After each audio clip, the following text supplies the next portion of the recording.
Di tengah keindahan hutan Kalimantan, paru-paru dunia yang kaya akan keanekaragaman hayati, sebuah kontroversi yang besar sedang terjadi.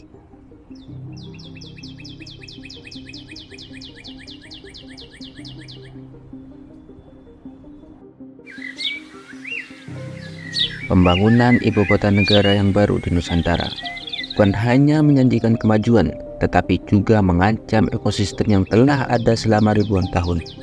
Tapi sebenarnya, apa dampak dari perubahan ini bagi hutan Kalimantan dan makhluk hidupnya yang bergantung padanya? Mari kita telusuri lebih dalam.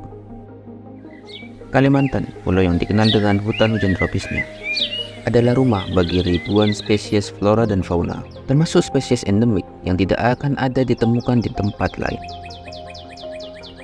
Orang utan Borneo, salah satu primata yang terancam punah, menjadikan hutan ini sebagai tempat tinggal dan tempat mencari makan.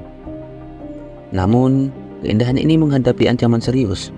Keputusan untuk memindahkan ibu kota ke Kalimantan bukan hanya sebuah langkah administratif.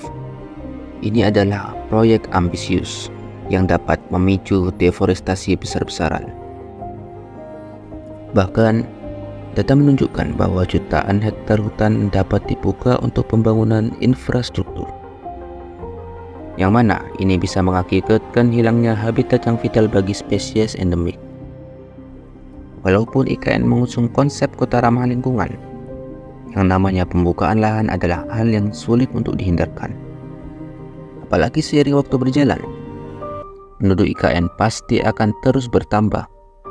Deforestasi tidak hanya mengancam flora dan fauna, tetapi juga meningkatkan emisi karbon, memperburuk perubahan iklim yang sudah mengkhawatirkan. Di sini bukan hanya spesies hewan yang terancam, masyarakat lokal yang berdampingan hidup dengan hutan juga akan merasakan dampaknya. Banyak komunitas adat yang bergantung pada hutan untuk mata pencaharian dan budaya mereka. Ketika hutan lenyap, identitas mereka pun ikut terancam. Karena kehilangan hutan berarti kehilangan sumber daya yang selama ini mereka andalkan. Apakah semua risiko itu akan sepadan dengan hasil pembangunan IKN nantinya, atau malah memperburuk kondisi alam bumi kita? Di sini, saya tidak akan memihak siapa-siapa. Saya hanya memberikan analisa saya tentang proyek besar ini. Tapi apapun itu, semoga bisa membuat Indonesia lebih baik ke depannya. Bukan hanya dari segi ekonomi, tapi juga dari segi alam dan hewannya. Dan hanya mengejar kesejahteraan rakyat, tapi kita juga harus memikirkan kesejahteraan hewan-hewan yang ada di Indonesia. Jangan sampai Indonesia emas hanya menyejahterakan beberapa kalangan saja, tapi harus semua kalangan termasuk hewan dan hutan. Kalimantan adalah simbol dari kekayaan alam yang tak ternilai.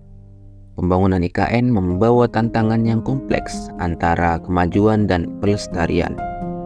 Tugas kita adalah kita harus memastikan bahwa pembangunan tidak merusak rumah bagi makhluk hidup yang menghuni hutan ini. Dengan kerjasama dan kesadaran, kita dapat menjaga keindahan Kalimantan untuk generasi yang mendatang. Mari kita bersatu untuk menjaga paru-paru dunia ini.